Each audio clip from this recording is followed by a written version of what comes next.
ازيكم عاملين ايه؟ بقالنا كتير قوي ما عملناش حلقه جامده كده، والحلقه النهارده فعلا دسمه قوي. فيا ريت الناس كلها تركز معايا. ازيكم يا جماعه؟ النهارده جايين نتكلم عن موضوع مهم جدا لكل ام ولكل واحد مهتم بصحته. النهارده جايين نرد على الكلام اللي الناس عماله تتكلم فيه بقالها اكتر من سنه، وانا بصراحه مأجل الحلقه دي لان في ناس حذرتني منها. هل اللبن او الحليب لو انا شربته بيجي لي غازات؟ طب ايه سبب الغازات دي؟ طب بيجي لي انتفاخات ليه؟ طب انا هل لما باكل مكرونه بشاميل او شويه رز بلبن بيجي لي انتفاخ ليه؟ النهارده بقى جايين نقول لكم على الكلام ده كله. في اعلامي كبير قوي في الوطن العربي اسمه باسم يوسف، طبعا الناس كلها عارفاه. عنده قناه على اليوتيوب بتاعته والمحتوى بتاعه غير البرنامج اللي كان بيعمله. الراجل ده عايش في امريكا، وطبعا الناس بتحترم اراءه جدا لانه دكتور، وان هو طالع بيقول انا عايش لايف ستايل بدون لحوم وبدون البان خالص. طب ايه السر؟ قال لك ان الالبان منتج حيواني وما ينفعش البشر ان هم يستخدموه لان هو غير صالح للاستهلاك الادمي منتجات اللبن عموما. طبعا ده يخالف قول الله سبحانه وتعالى ان هو ربنا خلق لنا من جوه بطون الحيوانات دي شراب لينا، فيه غذاء لينا. طبعا ربنا اصدق القول واصدق الحديث. طيب هل كلام باسم يوسف ده صح؟ طب هل فعلا الكلام ده صح؟ تعالوا بقى النهارده.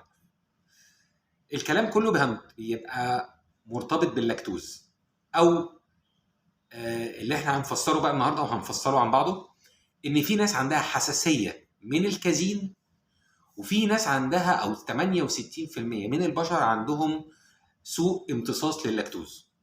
ايه بقى اللي بيفرق الاثنين عن بعض؟ حساسيه الكازين ده بني ادم عافانا الله واياكم ممنوع عنه ان هو ياكل او يشرب اي منتجات البان. ممنوع تماما، سواء زبده سواء لبن سواء جبنه سواء اي حاجه خارجه من مشتقات الالبان ممنوع عليه، لانه ممكن يموت حرفيا لو كل من منتجات الالبان. اما سوء امتصاص اللاكتوز ده بيرجع ان في انزيم في المعده او انزيم في الامعاء بيكون ناقص. الانزيم ده هو المسؤول عن تكسير اللاكتوز. طبعا احنا ما اتكلمنا بسرعه عن اللاكتوز. اللاكتوز يا جماعه، واللي ما يعرفوش، ان هو سكر اللبن، السكر الطبيعي بتاع اللبن اسمه لاكتوز، من مشتقات الجلوكوز، يعني هو اسمه لاكتوز بس بتاع اللبن. الانزيم ده هو اللي بيشيل اللاكتوز او بيكسر اللاكتوز جوه الدم وبنستفيد منه.